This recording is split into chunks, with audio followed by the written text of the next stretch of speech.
অবাক বিস্ময়ে তাকিয়েছিলাম, তাকিয়ে দেখলাম, সবাই দেখেছেন, যে একটা যাত্রী বোঝাই বাস সবার চোখের সামনে পানিতে ডুবে গেল। ভিতরে যারা ছিলেন তাদের এটা ভাবতেও তো অবাক লাগছে। আচ্ছা, প্রত্যেকটা জিনিসের একটা নিয়ম আছে।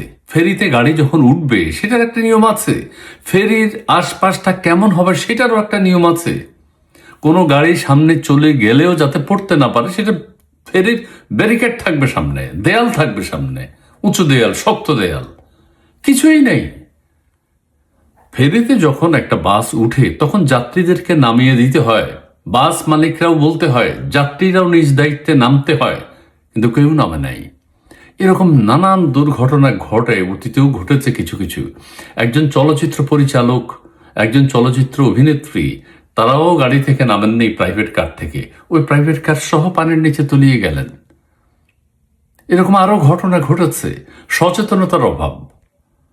আমরা কেন গাড়ির ভিতরে বসে থাকি? কেন আমরা গাড়ি থেকে নামি না?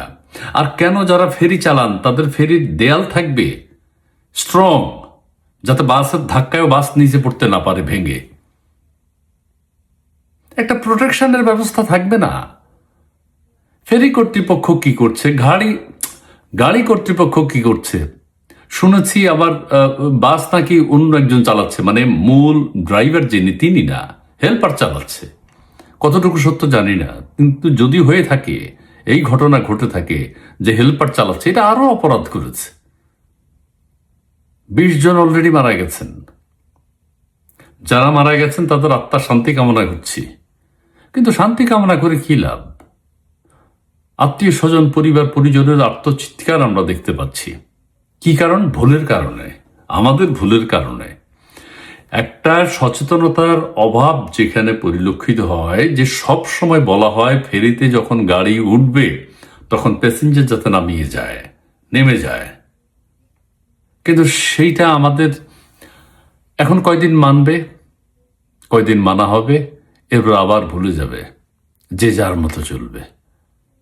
এটাই মানে এই রমজানে অল্প সময়ের মধ্যে এত মানুষ মারা গেল, এত পরিবার পরিজন নিঃস্ব হয়ে গেল। কারো একমাত্র উপার্জনক্ষম অভিভাবক মারা গেলেন, কারো মা বাবা ভাই বোন মারা গেলেন। এই অভাবটা অপূরণীয়, কিভাবে পূরণ করবে? কত ভাবে মানুষ মারা যাচ্ছে। ট্রেন আসছে, আপনি তো গাড়ি থামাবেন, দেখবেন। সারা পৃথিবীতে নিয়ম হলো রেল লাইন বা যে কোনো সিগন্যাল পার হওয়ার সময় গাড়ি থাকুক বা না থাকুক, সিগন্যাল দেখ বা না দেখ, আপনি থেমে দুই পাশ, প্রথমে ডানে তারপর বাঁয়ে, আবার ডানে দেখে তারপর আপনি পার হবেন। এবং পথচারীদের ক্ষেত্রেও তাই নির্দেশনা আছে। সারা পৃথিবীতে এটা মানা হয়। আপনি রেল লাইন দেখবেন, গেট পড়ুক আর না পড়ুক, আপনি দাঁড়াবেন, দাঁড়িয়ে দুই পাশ দেবে। এই নিয়মগুলো বাংলাদেশে মানা হয় না। আর লাইনম্যান যিনি রাখা হয়েছে, লাইনম্যানকে, আমাদের দেশে যেহেতু লাইনম্যান আছে, তারাও অবহেলা করেন। কখন ট্রেন আসবে, কখন বাস মুখোমুখি হবে, হয়তো হবে না, এটাই মনে করে আছেন, কিন্তু হয়ে গেল তো। এখন কয়দিন কনসাসনেস দেখাবে, এখন কয়দিন খুব সচেতনতা দেখাবে। সাবধান হতে হবে, সাবধানের মাইন্ড নেই, পরিষ্কার। ধন্যবাদ।